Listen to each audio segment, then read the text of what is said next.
Global reaction. Princess Leonor's intimate love letter captivates millions. A future queen. A private letter. Never meant for the world. Yet suddenly, everything changed. A single message leaked. A confession no one expected. And now, Spain is stunned. Europe is whispering. The world is watching. Because this is not the story they thought it was. It began quietly, almost silently. A folded sheet of paper, handwritten in the unmistakable script of Princess Leonor of Spain, heir to the throne and future queen. At first, no one believed it.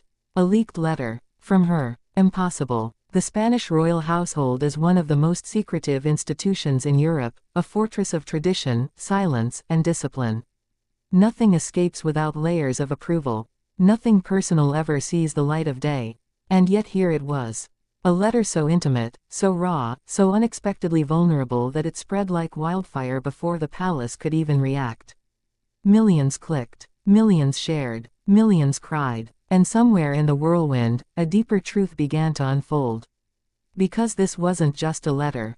It was a story, a confession, a declaration of love that was never supposed to be public. The words felt young yet mature, fragile yet determined. They sounded like someone standing at the edge of a new life, terrified, hopeful, brave, and deeply human. People around the world asked the same question. Who was she writing to? And why was the message so powerful, so transformative, that millions felt as if they were reading their own hidden emotions? To understand that, we must go back, before the frenzy, before the headlines, before the world opened her heart like it was a window into royalty's most guarded chambers. Princess Leonor is more than an institution, more than a symbol of continuity. She is a young woman who grew up under a microscope, her every step choreographed, her future written before she even learned to write her own name. Imagine being born into a world where love is always questioned, where friendships are sometimes strategic, where any heartbeat outside protocol is considered a risk. For Leonor, love has always been an elusive concept, something she observed, something she was taught about, but never something she was allowed to explore freely. In royal life, affection comes with expectations. Emotion comes with caution. And vulnerability comes with a cost. Her parents, King Felipe VI and Queen Letizia, know this better than anyone. Their own story, filled with quiet storms and unspoken pressures, shaped the environment their daughter grew up in. They raised her to be strong, composed, and dignified. But they also raised her with love, real love, even if it had to fit inside royal walls. And perhaps that is why this letter felt so different. So defiant. So alive. It didn't sound like a princess writing. It sounded like a young woman finally breathing. When the letter surfaced, Spain froze. At first, people assumed it was fabricated. But then handwriting experts weighed in. Linguists analyzed the tone. Journalists compared it to past notes, speeches, and writing samples from her teenage years. And slowly, with increasing certainty, the truth emerged. It was real. The royal household declined immediate comment, an unusual silence that only amplified the story. In cafes, in classrooms, in offices, people whispered about it. Was it right to read it? Was it ethical? Was it an invasion of privacy? But the human heart is not disciplined by rules. Emotion does not wait for permission. People read it because it was beautiful. People shared it because it felt universal. People kept talking because it felt like the princess had finally stepped out of the shadows. International media joined the storm. European papers called it the most human moment of Spain's future queen. American networks called it a royal shockwave. And social media, it exploded. But the real power of the letter wasn't that it leaked. It was the way it was written. For privacy and respect, the exact recipient remains undisclosed. Many speculate, few truly know. But the contents focused less on the identity of the beloved, and more on the sincerity of Leonor's feelings. She wrote about fear, not the dramatic kind, but the quiet fear of being misunderstood. The fear of loving someone deeply in a life where everything is scrutinized. She described how every emotion had to pass through royal duty, how every instinct had to be filtered, how every heartbeat came with consequences. And then, she wrote something that stunned readers across the world. She wrote that she finally understood what love felt like. Not as a political future queen. Not as the daughter of Felipe and Letizia. not as Spain's symbol, but simply as Leonor. Leonor, the young woman.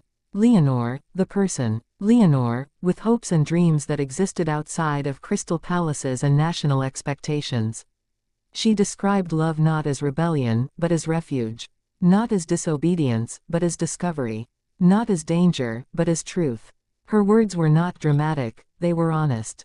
Soft. Vulnerable. Incredibly real. She wrote about moments so quiet and small that they could only come from genuine affection, passing smiles, whispered encouragements, the warmth of presence, the safety of being understood without speaking.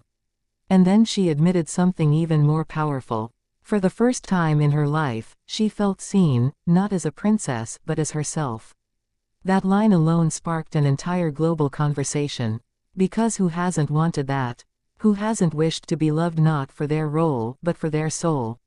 As the letter circulated, three major reactions formed.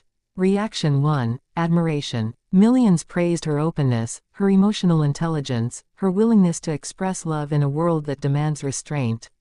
Young people across Europe said her letter gave them courage to express their own feelings. Mental health advocates praised the vulnerability. Feminists celebrated her reclaiming her own voice. Reaction 2, speculation. Who was the mysterious you she wrote to? Was it someone from her academy training? Someone from a royal family abroad? A private citizen? A longtime friend? Rumors swirled, but nothing concrete surfaced.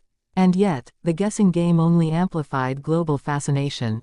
Reaction 3, criticism. A small but loud group argued that the princess should be more guarded, more careful. That the heir to the Spanish throne cannot publicly reveal such intimate personal emotions.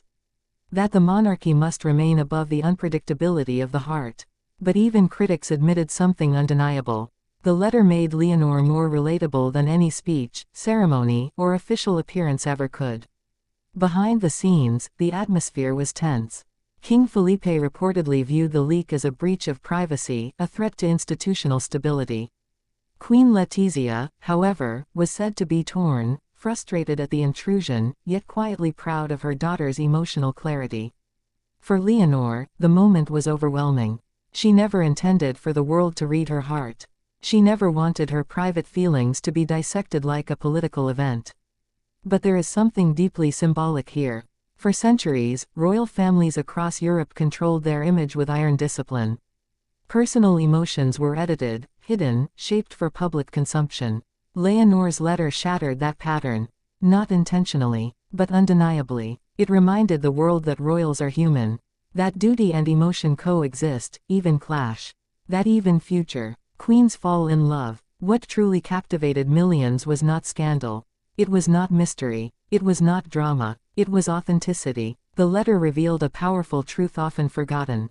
Royalty can be lonely, not for lack of people, but for lack of freedom. Every feeling must be filtered through centuries of expectations.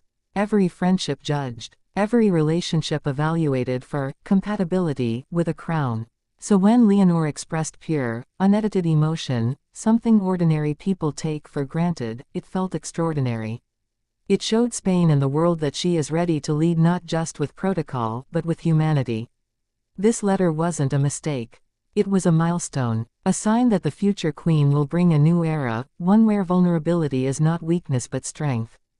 People from different cultures found different meanings in her words. In Spain, her letter reignited a connection between monarchy and youth. In the UK, comparisons were drawn to Princess Diana's emotional openness. In Denmark and Norway, commentators praised her honesty as a sign of modern monarchy. In Latin America, her words sparked debates about tradition versus authenticity. In the US, her letter became a trending topic about love, pressure, and identity.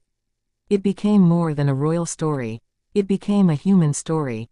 A story about the courage to love when the world expects you to be flawless. A story about carving a personal identity inside an institution built on history. A story about the universal desire to be understood. Several questions remain unanswered, and each one creates a new curiosity loop. Will the royal household ever comment?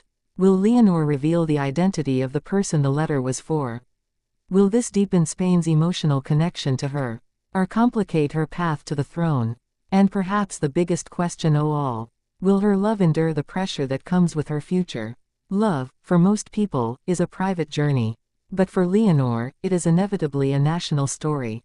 Every step she takes will be watched, debated, interpreted. And yet, if her letter reveals anything, it is this. She is not afraid. She is thoughtful. She is grounded. And she is capable of loving fiercely without losing herself. That is the kind of queen the modern world needs. A leader with heart. A leader with humanity. A leader who understands that strength is not the absence of emotion, but the courage to feel. People didn't just read Leonor's letter. They felt it. They remembered their own first love. Their own fears of being misunderstood. Their own dreams of a connection that felt safe and honest.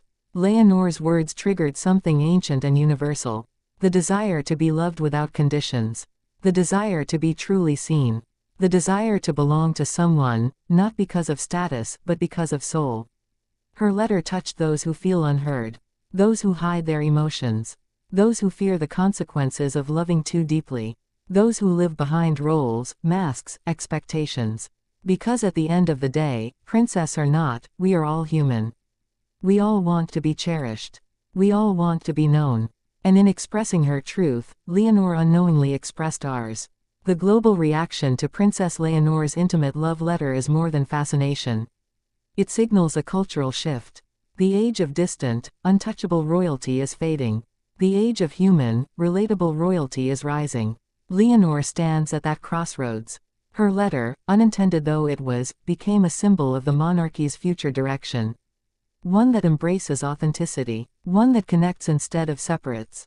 One that reflects the emotional reality of modern life. She did not plan to lead a movement. She did not plan to start a global conversation. She simply wrote a letter. A letter filled with truth. A letter filled with heart. But sometimes, the smallest actions echo the loudest. Years from now, people may forget the frenzy. They may forget the speculation. They may forget the headlines. But they will remember how the letter made them feel. They will remember the courage of a princess becoming a woman.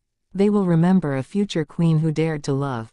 They will remember the moment the world didn't see royalty, but humanity. In the quiet of her private thoughts, Leonor wrote, "I hope one day, I will be loved not for what I represent, but for who I am."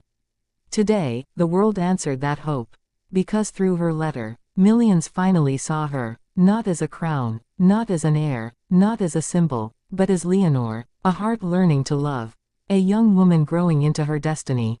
A future queen with the strength to be vulnerable. And that is why her intimate love letter has captivated the world.